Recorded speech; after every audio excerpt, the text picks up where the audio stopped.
Hello, it's me, your horse who you turned out with 2 bell boots but came back with only one, Lindsay LaBella.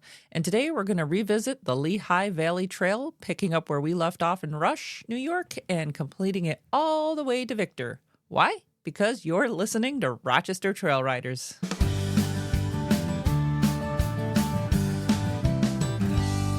Today we're back on the Lehigh Valley Trail doing another section from mile marker 5 to 12-ish. Starting at the village of Rush, New York, and finishing our trip all the way out into the village of Mendon and then extended on to Victor. If you missed part 1 of this trail, the Lehigh Valley is a rail-to-trail conversion that spans 17 miles connecting the Genesee Valley Trail to the Auburn Trail. This trail is made possible to you by Monroe County Parks and the Mendon Foundation, who are the core of volunteers that keep this stretch open for multiple purpose use. Yet again, I find myself a little too fluffy to be riding my small-statured horses, and I opted to hike this portion of the trail instead. I have a goal of losing enough weight that my tack and I are 20% of my horse's body weight. I had gotten a little too fat too fast for me, but it's coming off. I decided to enjoy this journey of self-recalibration and still going out and enjoying the trails and reporting them to you for your education and entertainment. If you're curious by any chance of my fitness journey, you always can find me on Just Ruck It, anywhere on social media or YouTube. Today's trip would be perfect one for the books, even if it didn't involve a horse this go-around. Cool temperatures and lower humidity than last time would allow me to push farther than I initially planned. Rail-to-trails, or greenways as they are known around here, have one big drawback than many of the other trails and state parks in our area. The trails go one way. And being the remnant of a historical train route, these trails are long, flat, and mostly straight, meaning your option for travel can only be one of two. You can do the out and back, where you depart and return to the same area, or the traverse, where you will need to coordinate a pickup at the endpoint and get a ride back to your starting point. My plan today was a traverse, relying on my husband once again to pick me up at the far end, and if doing this with a horse, there is plenty of room at both points to stash a trailer and buddy up to the other end if you don't want to do a down and back. Or, if you and your horse are fit enough, a 14-mile day in the saddle sounds pretty good to me.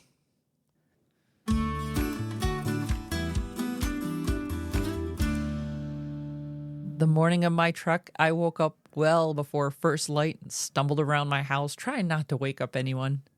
I snuggled up on the sofa with a warm drink and my dog at my side as I planned out my day. The park technically doesn't open until 6 a.m., and I had time to spare. Plotting mileage to road crossings on Google Maps, I decided to complete another 5 miles, ending at the Cumberland Road parking area, with the hope of pushing further, potentially doing the rest of the 12 miles entirely. The night before, I let my husband know I'd text him within 45 minutes to an hour away from my pickup point and send him the directions. Knowing that I may stay out longer than just a quick walk, I poked through my pack and discovered my snack supply was lacking. A trip to the store was in order, but first, farm chores. Completing my dance of mucking and feeding and water and hay just as the sun decided to lighten the sky. The weather called for storms later, but it was a crystal blue morning. Tossing my pack into the car, my first stop was the store to load up on sustenance. Protein and some carbs to get the metabolism moving. Opting for cheese and crackers, a Quest bar, and some muscle milk, I was on the road to Lehigh Valley and Rush. In case you're wondering, muscle milk was a terrible idea and almost caused me a catastrophic blowout. Mental note, I'm not going to do that again. Bowels in order, the car parked in a big parking lot. Yes, this location can handle horse trailer parking. I made my way a quarter mile back to where I left off the last time at the Creekside Inn. 6:42 a.m. and I hit start on my Apple Watch. Officially, we're off. This section starts off in the center of the village of Rush, right next to Honeoye Creek with a lovely view of the falls. If on foot, it's a nice little distraction to check out. Soon you'll find yourself on a trail with a nice long section, approximately 2.5 miles before the next road crossing.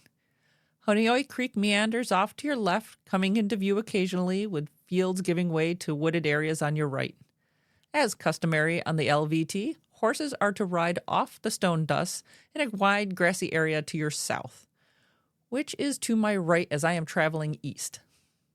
Since this is a multi-use trail, it does get a lot of cycle and jogger traffic on it. As with all of my Greenway episodes, I will caution folks that their horses need to be cycle safe before traveling. My early morning start made for an empty trail. I found it calming to watch the world around me wake up as I traversed the barren path. Approximately 2 miles down came the first obstacle, a long train trestle bridge spanning Honeoye Creek.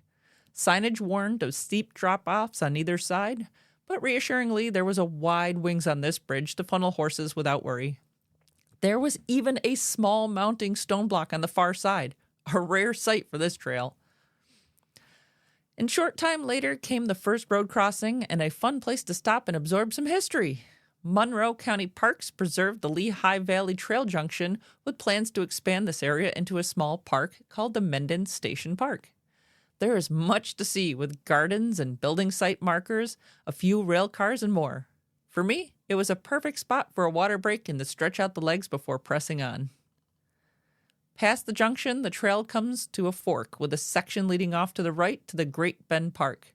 The trail itself, from an aerial view, appears to be a literal rail Y.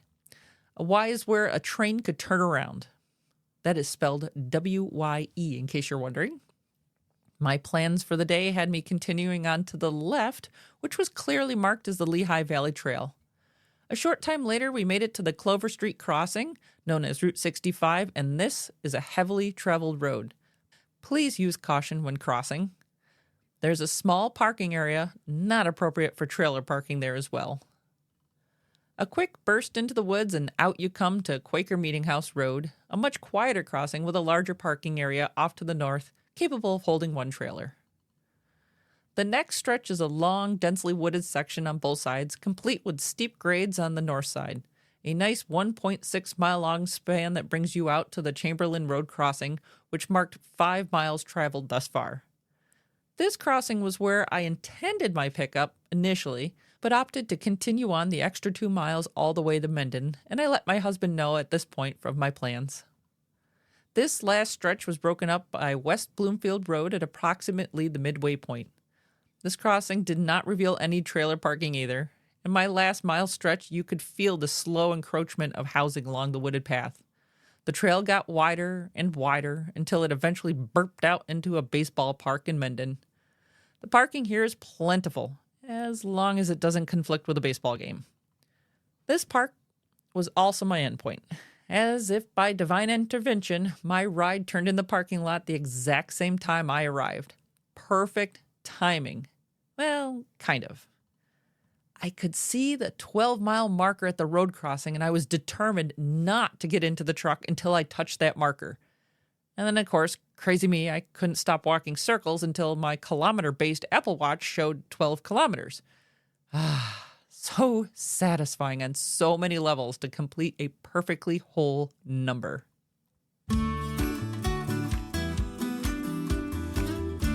But wait, there's more. I went back shortly after completing the last section, which turned out to be only 4 miles remaining. However, these 4 miles, while easily completed on foot, are a no to horse traffic shortly after Mendon. For some reason, as soon as the trail crosses into Victor territory, they have signs up that say no horse traffic, which means you cannot connect the Lehigh Valley Trail to the Auburn Trail on horseback. WTF, right? What's more frustrating is that Victor actually maintains a nice wide horse path off the stone dust, so I don't know what the reasoning is.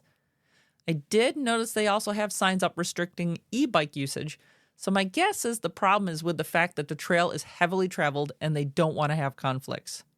I will contact the Parks Department in Victor at a later date and see if I can determine the reasoning for the lack of horse traffic.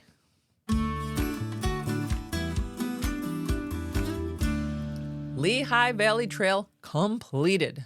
The trip between Rush and Mendon was much more open and well-maintained than the first 5.5 miles that I covered in part 1. Large parking areas on either end make it easy for a nice section ride. either as a long down and back or a one-way traverse, shuttling on either end. Mendon Station Park has picnic tables and things you could tie your horse off to take a little break if the feeling struck. As with any multi-use space, the clash of cyclists and horses can be there.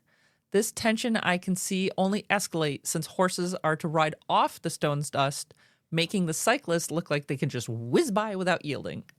If you have a horse that is not desensitized to e-bikes or bikes in general, it could be challenging trail. But if you pick your times right, you probably could travel the trail all by yourself. While you technically can continue on through Mendon for about another mile and a half, the trail quickly becomes posted for no horses as soon as you make it to Victor.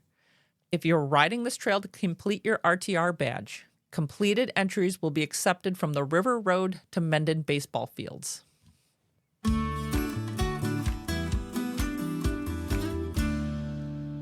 All right, review time. Parking. 2 hooves. It's not like the Greenway. While there is parking large enough for trailer access in a couple locations, there really isn't a specific horse trailer parking area. Go early, get yourself a spot. Smaller rigs would be ideal, and make sure you don't be around during baseball games. Maps and signage. 4 hooves. It's a straight line. It's kind of hard to get lost. Mendon Station has some cool signage telling you about mile markers to other trails and towns and even 379 miles to New York City. There are mile markers every half mile if you're doing any pace training on this section. Difficulty. 2 hooves. I think anytime you're going to encounter a cyclist, I'm going to give the difficulty a low rating, despite the fact that the trail is flat and wide. Yes, an easy ride. Road crossings, bridges, and other encounters are what are going to make this one a little more challenging. Maintenance. 4 hooves. This section is very well maintained compared to the Greenway to Rush side in Part 1.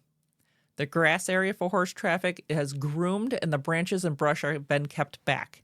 It looked like to be a very pleasant riding area. Well, that wraps up today's adventures. Be sure to subscribe, like, and share wherever you get your podcasts, and remember to respect the trail, wear a helmet, and clean up at your trailer site. Happy trails.